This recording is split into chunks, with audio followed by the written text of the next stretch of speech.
آیت الکرسی کی 3 آیتیں ہیں، 8 اور سورہ بقرہ کی آخری 2 آیتیں ہیں۔ اس پوری سورہ بقرہ کا نچوڑ ہے، اگر پوری نہ پڑھ لیا کرو تو کم از کم 10 آیتیں روزانہ قرآن مجید صبح صبح پڑھ لیا کریں۔ اور جو قرآن مجید نہیں پڑھے ہوئی ہیں، اگر سارا قرآن نہیں پڑھ سکتے تو ہر لائن کو محبت کے ساتھ دیکھ کر بسم اللہ الرحمن الرحیم بھی پڑھ لیا کرو۔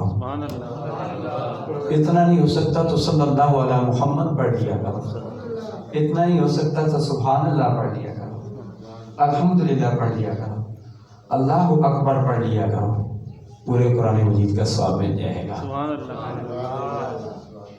شریعت میں آسانیاں ہیں، ہم نے اپنے آپ کو خود مشکلات میں ڈال دیا ہے۔ اللہ نے بڑی آسانیاں دی ہیں۔ نماز اگر تم نہیں پڑھ سکتے ہو، کھڑے ہو کر تو بیٹھ کر پڑھ لو، لیکن ثواب تمہیں آدھا ملے گا۔ اگر تمہاری مجبوری ہے تو پھر تمہیں ثواب آدھا بھی نہیں بلکہ پھر تمہیں پورا ثواب ملے گا۔ بیٹھ کر نہیں پڑھ سکتے ہو تو لیٹ کر پڑھ لو، لیٹ کر اشاروں کے ساتھ پڑھ لو۔ وضو نہیں کر سکتے ہو تو تیمم کر لو، لیکن آخری وقت تک نماز کی معافی نہیں ہے۔ سرکار نے آخری وقت بھی نماز کو نہیں چھوڑا، 17 نمازیں صدیق اکبر کی اقتداء میں پڑھی۔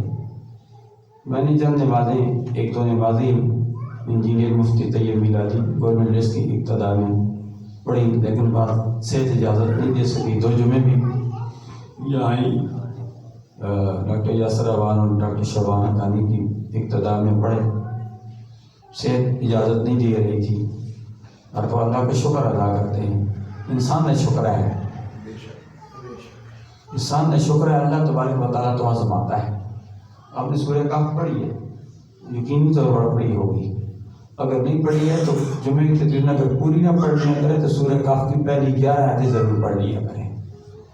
سورہ کہف میں مشہور ہے کہ ایک واقعہ ہے، ایک واقعہ نہیں، سورہ کہف میں 5 واقعات ہیں۔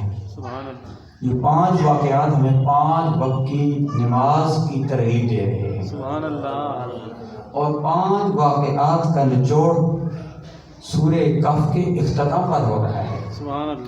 دو چیزوں کا اللہ بارے میں ذکر کرتا ہے، بندے کو آزماتا ہے، کیونکہ بندہ کس حال میں میرا شکر ادا کرتا ہے۔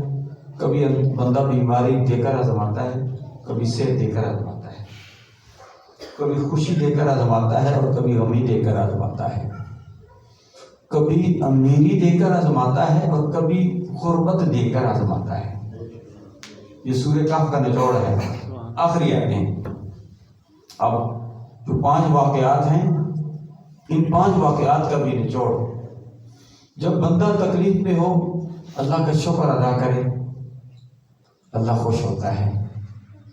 جب بندہ خوشی میں ہو پھر بھی اللہ کا شکر ادا کرے، جب بیماری میں ہو تب بھی اللہ کا شکر ادا کرے، جب صحت یاب ہو تب بھی اللہ کا شکر ادا کرے، جب کوئی سخت سے سخت تکلیف آ جائے، لوگ روتے ہیں، رونا آتا ہے، جب کسی کا باپ فوت ہو جائے، کسی کی بیوی فوت ہو جائے، کسی کا بھائی فوت ہو جائے، کسی کا بیٹا فوت ہو جائے، اللہ کا شکر ادا کیا کرو اور خوشیاں منایا کرو۔ یا اللہ تیرا شکر ہے، یا اللہ تیرا شکر ہے، میرا باپ فوت ہوا، میری بیوی فوت ہوئی، میرا بیٹا فوت ہوا، یا اللہ تیرا شکر ہے، میں نے اس کو اپنی آنکھوں سے دیکھ تو لیا ہے، میں نے اس کو کفن تو پہنا لیا ہے، میں نے اس کو جنازہ تو پڑھ لیا ہے، یا اللہ تو نے مجھے آنکھیں تو دی ہیں، اس آنکھوں سے میں نے اس کو دیکھ لیا ہے، یا اللہ کہ تو مجھے آنکھیں نہیں دیتا تو میں اس کو کیسے دیکھتا، یا اللہ کہ تو پاؤں نہ دیتا تو میں کیسے چلتا، یا اللہ تیرا شکر ہے۔ تو اللہ بندوں کو آزماتا ہے، ہر حال میں اللہ کا شکر ادا کرو۔ جو ہر حال میں اللہ کا شکر ادا کرتا ہے وہ کامیاب ہوتا ہے۔